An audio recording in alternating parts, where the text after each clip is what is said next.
Hello boys, how are you today? Now this is our reading selection for Unit 5, Week 5, and as you can notice, it's from a magazine, which is the very famous one, Time, but it's Time for Kids, okay? And the theme is friend or foe, and a foe is an enemy. It means enemy. Let's read this to get an idea about what's going on. We are surrounded by many species of plants and animals that are not native to the area they live in. Of course, not native means they are not local. We are talking about species that came from other places. Beekeeping is not just an agricultural activity. Now, the word agricultural means related to farming, related to farms. Fine, whether growing plants or taking care of animals like goats, like horses, etc. So, beekeeping is not just an agricultural activity. I keep honeybees in the heart of a busy city. Bees can thrive in this unusual setting, and I enjoy the honey they produce. Of course, the word thrive means prosper. Bees can prosper. Bees can grow very well in this unusual setting, in this unusual place. So this is, a beekeeper talking about the activity that he is enjoying in this unusual place, which is the city. Now we can see oranges, in this photo, and let's read the essential question. How do natural events and human activities affect the environment? And let's read here. It's hard to imagine life without oranges and chickens, which are examples of non-native species. Of course, here we're talking about the United States of America. So oranges and chickens are non-native species. People didn't find them there, but they were brought from other countries to the US. So think about the essential question. How do natural events and human activities affect the environment? As usual, we are going to begin with the skills, with the strategies for reading. Why? So that you can become better readers. Because reading a story or reading an article or any reading selection is not at all only about the information that you get or that you read. It's about the strategies, the reading strategies that you apply to get the information as fast as possible.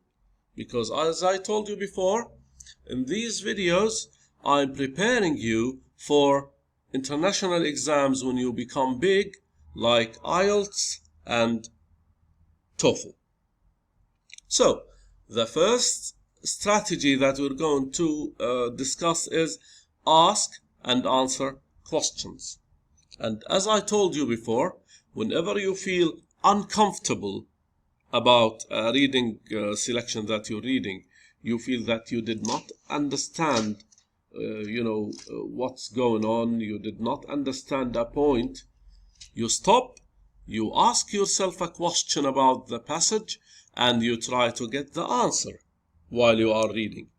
This will make you understand the reading selection in the best way out there. Let's read. To check your understanding of a persuasive article, pause at different points and ask yourself questions about what you have read so far. then look for answers. You can also ask questions about the whole text when you have finished. So, what we are having today is a persuasive article. Some people call it opinion article. Some others call it argumentary or argumentative, article. They are all about opinions. Now, you can write a persuasive article, for example, telling your audience, telling the people who are reading about your opinion about, for example, fast food. You may say that it's bad, but there might be a counterpoint, which is an opposing opinion that says it's good, it's okay. So both sides must prove their points by giving examples, details that support their opinions. So point and counterpoint. Okay. Here we are talking about the author's point of view. Author means writer, the one who wrote the article. And his point of view is his attitude, his feelings, opinion about what he's writing. Let's read. In a persuasive article, the author's point of view is the author's position on a topic, his opinion, his attitude. To identify an author's point of view, look for the author's word choices, reasons, and factual evidence used to explain the argument for or against an idea. So, the author's word choices will tell you about his point of view. His or her reasons will tell you about his point of view. And the facts, the evidence that he gives will also tell you about his or her point of view. So, while we are reading today, I want you to look for words that can tell you about the author's point of view. We're talking about persuasive articles, opinion articles. Fine. Now, it's very important for you to understand what this is, because you are going to write many persuasive articles, in the near future, after 2 years or 3 years. Fine. So, now, persuasive articles are all about the writer's opinion about something. Fine. Let's read. New arrivals welcome and a growing problem are persuasive articles. So we are going to read 2 persuasive articles. New arrivals welcome, which is supporting the idea of having new species, and the other persuasive article has the title of A Growing Problem. And, the title is telling you that this article is against new species. Now, what are the characteristics of persuasive articles? The characteristics or traits, Now, they persuade a reader to support an idea or viewpoint. Persuade. This is where persuasive comes from, the verb persuade.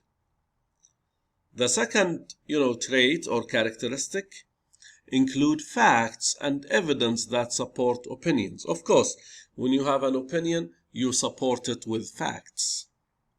Again, number 3, may include text features such as charts and headings.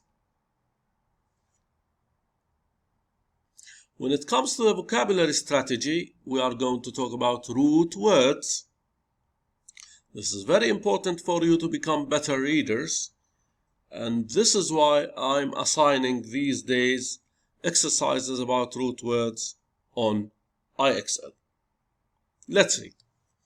A root word is the basic word part that gives a word its main meaning. Knowing the meaning of a root is a key to recognizing and understanding many words that share that root. Let's read find text evidence. In the first paragraph of new arrivals welcome on page 367, I read the word invasive. It has the same root as invade. Vas and vad both come from a Latin word meaning to go. So vas and vad mean to go. Something invasive goes into areas beyond its boundaries. Fine?